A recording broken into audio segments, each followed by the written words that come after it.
Hello' মৰমৰ ছাত্ৰ ছাত্ৰীসকল, আজি তোমালোকলৈ লৈ অহা বিষয়টো হৈছে আজি হৈ যোৱা ফাৰ্ষ্ট ইউনিট টেষ্টৰ যোৰহাট ডিষ্ট্ৰিক্টৰ মেথামেটিক্সৰ কুৱেশ্যন পেপাৰখন। গতিকে যিসকল ছাত্ৰ ছাত্ৰীয়ে পৰীক্ষা দিছে সিহঁতে মিলাই ল'ব পাৰিব যে তেওঁলোকৰ MCQ কেইটা শুদ্ধ হৈছে তেওঁলোকে গম পাব। গতিকে আহা এতিয়া চাওঁ। 1 নম্বৰৰ ডিটো হ'ব, 2 নম্বৰৰ চিটো হ'ব আৰু 3 নম্বৰৰ বিটো হ'ব। 4 নম্বৰৰ চিটো শুদ্ধ হৈছে আৰু 5 নম্বৰৰ চিটোৱে শুদ্ধ হৈছে আৰু 6 নম্বৰ যিটো শুদ্ধ হৈছে ডাঙৰ সংখ্যাটো যিটোৰে 70 আৰু 100 হৰণ কৰিলে ক্ৰমে কি হয় আখেৰ ব্যৱহাৰ থাকে সেইটো হ'ব চি।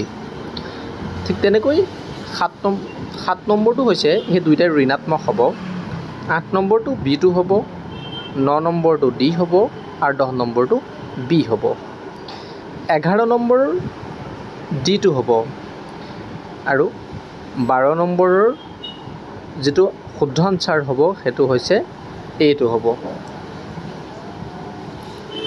13 নম্বৰৰ চিটো শুদ্ধ হৈছে, 14 নম্বৰৰ বিটো হ'ব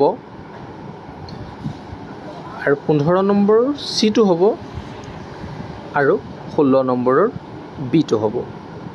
17 নম্বৰৰ চিটো শুদ্ধ হ'ব, 18 নম্বৰৰ চিটোৱেই শুদ্ধ হ'ব,